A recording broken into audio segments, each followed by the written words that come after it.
दुआ करो साईं बिरा तुसा बैठे वे था यो कुत्ता भोलू मरी वञे था तू जान छॾे न त जींदे थी यो जान न छुड़ेला यो जींदा बैठा थी सम्झे त चप ते विछू बैठा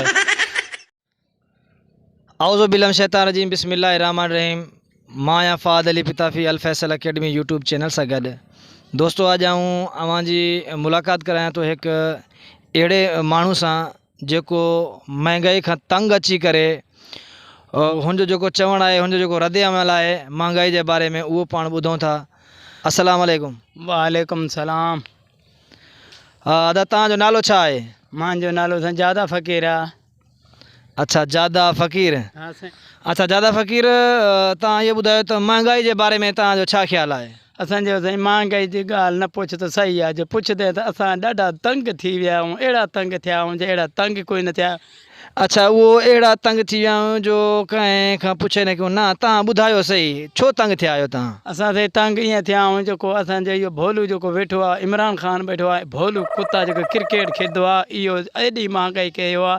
असांजो सिल तगारी कंदा आहियूं, जे खंडु पूरी कंदा आहियूं त गियो पूरो न थींदो आहे, घर मोटंदा आहियूं त असांजे लाइ मारिया फिटिया बीठिया आहिनि। त तव्हां वञो तव्हांखे जॾहिं महांगाई ॿुधो था तव्हांखे राति जो निंड ईंदी आहे? जेकॾहिं हिकिड़ो त हूंदो आहे न महांगाई जो भार हूंदो आहे सिर ते ऐं इंसानु वरी आराम करे, त तव्हां छा था सम्झो तव्हांखे एॾी महांगाई ॿुधी करे छा निंड ईंदी आहे राति जो? न साईं राति जो सुता सुता असांखे अहिड़ा उड़का अची वेंदा आहिनि जो ख़्यालु एॾो पवंदो आहे त पहिरें असांखे दुश्मन इहो कुतो इमरान ख़ान अची वेंदो आहे।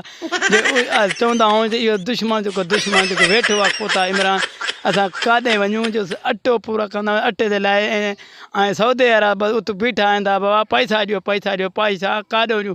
सिल तगारी 450 300 रुपया ॾियारी लॻी पई आहे, किथे वञूं काॾे न वञूं।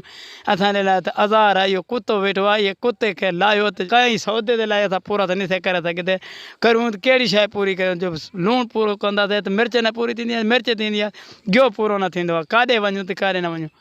हा जादा फ़क़ीर तव्हां असांखे इहो ॿुधायो त ही असांजा जेके दोस्त आहिनि उहे महांगाई खां जेके आहिनि उहे कीअं बची सघनि था? उन जे लाइ तव्हां छा चवंदव त उहे महांगाई जे लाइ छा कनि जी उहे महांगाई खां बची सघनि? दुआ करो साईं बिरा तुसा बैठे वे था यो कुत्ता भोलू मरी वञे था तू जान छॾे न त जींदे थी यो जान न छुड़ेला इहो जींदा बैठा थी सम्झे त चप ते विछू वेठा। हा साईं ये गरीब जे लाइ इहो ईअं सम्झो अज़ल बैठा आहे, अज़ल इहो जॾहिं मरंदो त तॾहिं वञी जान छुटंदी, न त इहो कुत्ता न मरंदी। कुत्ता भोलू जेको बैठा आहे न, इहे भोलू खे बिलाईंदा आहिनि गॾा ते, इहो गॾा ते भोलू वेठो आहे।